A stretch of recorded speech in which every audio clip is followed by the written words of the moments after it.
Welcome, Peter. Thank you for joining me for this YouTube series on self-publishing.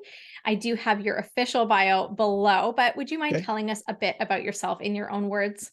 Sure. Real quickly, I'm Peter DeHaan. I write nonfiction primarily for the Christian market, but also for the business market. I also write memoir and fiction. And when I get bored, I dabble in poetry. Amazing. Very diverse. That sounds a lot like my journey, actually. I just don't have quite as much experience as you. So maybe one day I'll catch up. But well, I've had a few more years to work on it. So perfect. I have time. That's good. So I know you are a multi-published author. Would you mind telling us just how many books you have published and what year did you start your publishing journey? Sure, great. I'm releasing book number 33 in April. It's up for pre-order now, April 5th. So I'm excited about that. And I've been at this publishing-wise a little over 5 years. I published my first book on October 30th, 2017. And I made one sale in October. And since there's a 2-month lag in reporting from Amazon, for all of 2017, I made one sale. So I figured from that humble beginning, there's no place to go but up. Great perspective to have. I love it. I know that can feel a little bit disheartening when you see that, but I mean, you've become such a prolific writer and publisher, and gives the rest of us such hope that it doesn't really matter what you start with, you can keep growing from there. That's correct. So what led you to decide to start self-publishing? My goal when I started writing books was to be a hybrid publisher or hybrid author, where I would do some through traditional publishers and some indie. And I was focusing on the traditional route at first. And after about 5 years, I realized that it just wasn't a good route for me. I wasn't getting traction. I was getting publishers interested in my books, but they weren't pulling the trigger and offering me a contract. And I thought, I've got all these ideas in my mind. I've got several books on my computer, and I'm not publishing them. Mm-hmm. So instead of waiting for someone else to give me permission, I just said, I'm going to go do it myself. Amazing. And my first book was timed with the 500-year anniversary of the Protestant Reformation. And the book was written geared with that in mind. And I knew if I didn't publish then, I was going to miss my opportunity. So for those that don't know, the date associated with Protestant Reformation is October 31st. And in 2017 was the 500-year anniversary. And I got my ebook up the day before. Amazing. Good little motivator and maybe a little pressure to hit that deadline and get it done. The pressure was good. The pressure was good. Yeah, good. I know that's something that us as self-published authors, we need sometimes, right? We have to be self-motivated. We don't have somebody else keeping us to deadlines. And no, we don't. You had a great external deadline there. That's great. So what are some of the challenges that you've faced in this journey of self-publishing, and how have you learned to overcome those? Well, I'm still learning to overcome them. I'm still learning. So I think one of my challenges is that I'm an analytical person, and I like to have everything figured out before I take that first step. And in writing, you can't do that. You have to figure the next step out, take it, and then figure the next one out after that. And that was a hard thing for me to learn. And I wasted too much time trying to figure things out before I was doing things. We often hear about the Kindle Gold Rush back in 2012, 2013. And had I not been so focused on figuring everything out, I could have hit that gold rush and been there on the leading edge of that. And instead I missed it by about 5 years. I relate. I like to know things ahead of time and have that all figured out. But yeah, writing those creative works, it just doesn't go that way, does it? No, it doesn't. All right. So you obviously, you've already said you've written your own books. So far, we haven't interviewed anyone who's, hired a ghostwriter or anything like that. So you're writing your own books, but I'm curious, what parts of the process, other than that, do you do yourself? What do you hire out? has any of that changed over time for you? Well, interestingly, speaking about ghostwriting, I haven't hired a ghostwriter, but I've been hired to ghostwrite. Okay. So I have ghostwritten a couple books. It was great experience and profitable experience, and 2 books is enough. So I won't do that anymore. Good to know. There are 3 things that in my mind are a given on every single book. I hire out the cover design, I hire a developmental editor, and I hire a copy editor.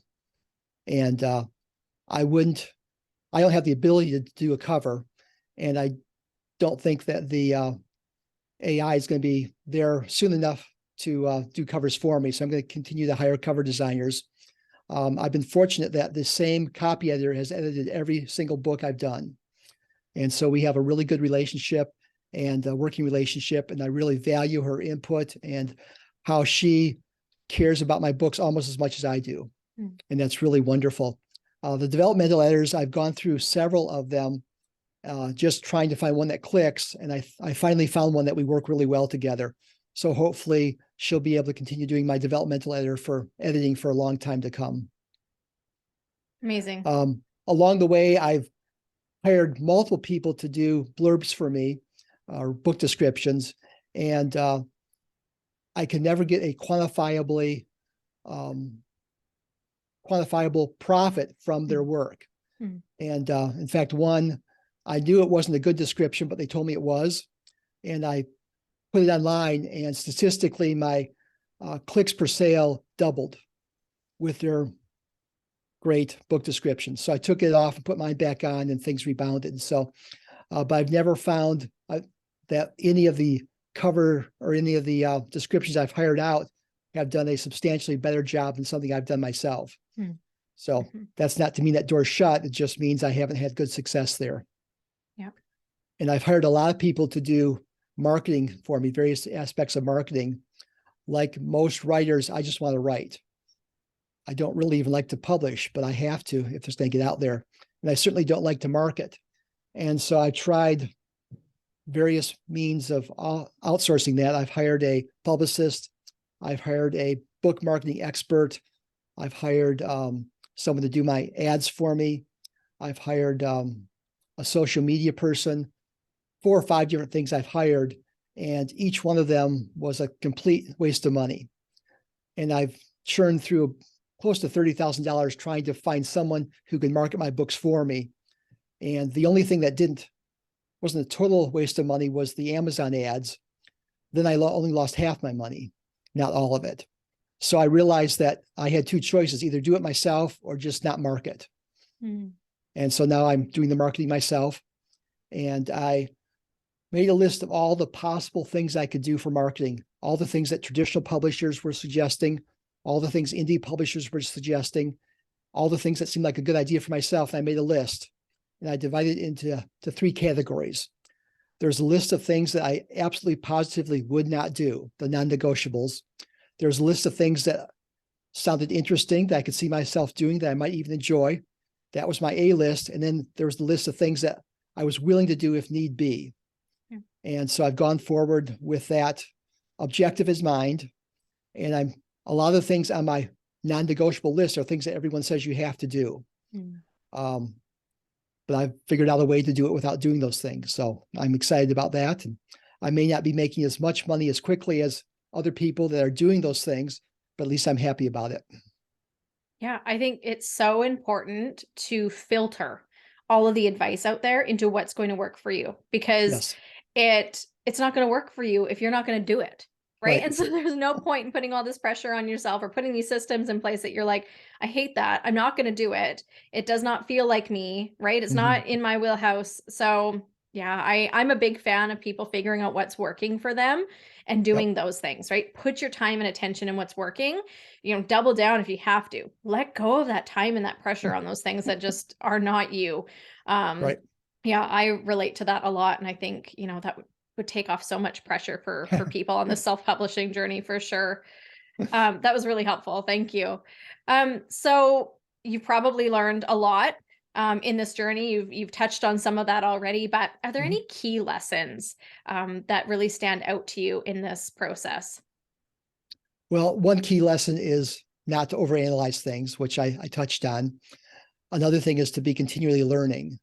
Just because something worked 2 years ago or even 6 months ago doesn't mean it's still working now. It doesn't mean that's what readers are expecting. It doesn't mean that's what you're supposed to be doing. So I listen to way too many podcasts about writing and publishing, and listen to a couple hours of them every day to try to keep abreast of things and know what other people are doing, what's working, what's not working. So learning is really important. Getting feedback is important as well. I've been part of a critique group for over 10 years now. And at one time I was going to 3 different critique groups at the same time, but I don't have enough time to do that anymore. But getting feedback on your writing is important, both from people you respect and also from people that you hire. Yeah, so good. That's come up, throughout this series already, of the importance of having those people, those writers in your life, editors too, but just having peers who can, give you advice or give you feedback. And I think writers are a really unique community, and there seems to be less competition, right? Because it's, a reader is going to read multiple books. So my book is not competition for your book. Even if they're similar, well, the person's probably going to read both anyway. So let's support each other, let's share advice, let's spread these resources around and really support each other. And that's something that's really encouraged me in this series so far, is just how many self-published authors are leaning into those communities and how much that has really helped. Yeah. Yeah. If we try to go it alone, we would all struggle. Yeah. Yeah, absolutely. And why struggle needlessly? There's already struggle, right? Even if we get all the advice and have all the support, there's still challenges there. So if we can minimize that as much as possible, that for sure helps. Yes. So, did you say it's 32 books? Is it your 32nd or your 33rd that's coming out? 33rd is coming out. Okay. Amazing. I'm working on 34, 35, and 36 right now. So, okay, great. So obviously you're motivated to continue self-publishing, but what sort of led you to continue this process and let go of that, hybrid or that traditional idea that you had before? it was easy to let go of the hybrid approach as I learned more and more about traditional publishing. I've heard about people getting low advances that most advances don't earn out, which means you never earn anything more than your advance. So if you get $1,000 advance and that's all you're going to earn from a book, why go that route? When you can publish it yourself, be in control. If the cover's wrong, you can change it. If the title's wrong, you can change it. Of those 32 books, I've retitled 6 of them. So if you count both versions, I guess that means I got 38 books out. Yeah. But if I was going the traditional route, those things wouldn't happen. I can change prices. If my book is priced too high or too low, I can adjust that. So I have real control over it. And I think that's important.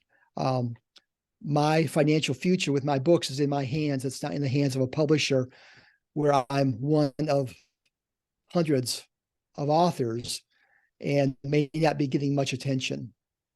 Yeah. So it's pretty easy to let go of that dream of going the traditional publishing route. Yeah, absolutely. And I appreciate how, you've mentioned you have that analytical mind. And so that ability for you to tweak and change things based on the data is, perfect for you, because otherwise you're struggling to even get the data. If you, traditionally published, it's so hard to know any of those stats or know what's working, what's not. It's all out of your hands, but you get to actually bring that skill to your self-publishing, where you can compile all the data, make changes, see what's working, see what's not working. You've made it really fit your personality. And I think that's, a strong part of your strategy. Well, I think that's key, because so many newer writers, they try to copy what other people are doing who they feel are further along the path than they are. And that may work fine for those writers, but it may not work fine for everybody else. So you have to pick and choose and figure out what works for you and what doesn't work for you, and adapt other people's strategies to come up with your own. Yeah, that's so smart, so important. So that leads me to our final question here. What would you say to someone who is considering self-publishing? I'm still processing the fact that we're on our final question already. I'm having such a good time here. One of the podcasts I listened to, and I apologize for not knowing which one, but one of their taglines is, "There's never been a better time to be a writer." Mm. And when it comes to indie publishing, I agree with that 100%. We have more tools, we have more options, we have more opportunities, we have more support than we've ever had before. And that's really exciting.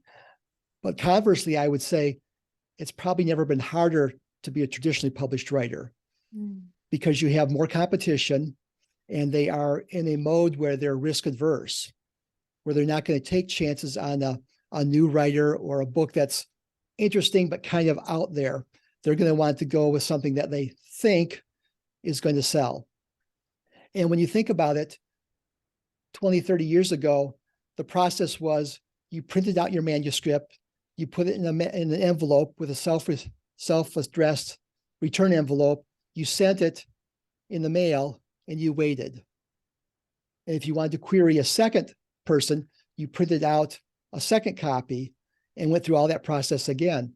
So it was expensive, it was time consuming, and you hope that if one of those people didn't publish you, they would send the manuscript back so you could then turn it around and send to a third person. And so that was kind of a barrier to entry for writers, that was a hassle, and it was time consuming, it was expensive. And now with the click of a button, you can send your query out or your manuscript out, and you can do 50, 100 a day if you wanted to. And so that means that our competition is really, really high. I heard about an agent, and I don't remember her name, but she in 1 year got in 84,000 queries. She signed 3 authors. So I haven't calculated the odds, but I think you're better off winning the lottery than getting signed by an agent. And that doesn't even mean that she placed the book. It just means she was willing to try to place the book. And so when I say it's never been harder to be a traditionally published author, that's what I mean. The odds are just so stacked against you. Unless you're famous or infamous, then it's a different equation. But if you're a normal person that hasn't broken the law, that isn't trending on all the social media programs, you're just going to get lost in the crowd, and it's going to be very hard to stand out. The other thing is that publishers are looking for something that's fresh and familiar, and that seems to me like a contradiction. Some of my books that I tried to have traditionally published, the feedback I was getting was, it's an interesting concept, but it's a little too out there. And the other feedback I was getting, well, we've done this before. And so I never really found that middle ground where it was fresh and familiar. And that's a hard thing to do. So all those things go away when you indie publish. The downside is that your dream of only writing, you have to set that aside. Whether you like it or not, in essence, you are running a small business. Yeah. Whether you call it that or not, that's what you're doing. You're responsible completely for success and failure. You're responsible for how much money comes in. You're responsible for how much work you put into it. Yes, you get all the rewards for that, but there's also the downside of the time, the effort, and the frustration if things don't work out. But I think there's even more frustration if you try unsuccessfully to get a traditional publishing deal and can't. So I say, go for it. Don't think about it. Just figure it out one step at a time. Do that step, then do the next step. And before you know it, you'll have 30 books out there. Oh, I hope so. Good advice, Peter. Thank you. Those are, just so good. Such great insights. Just for those of you watching, I'm sure that there's something that you can take away from our time with Peter.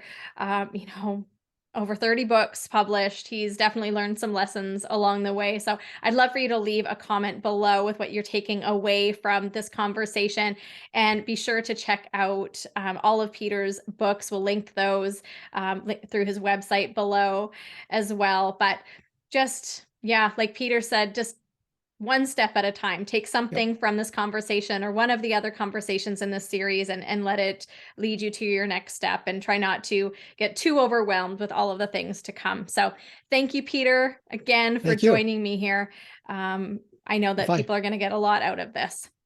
If I could leave a verbal plug with my website, because I know you're going to put it below, but most people don't listen to podcasts when they're at their computer to see the link. So if you're not at your computer, my website is that's my email address. My website is peterdehaan.com, and DeHaan is DEHAAN.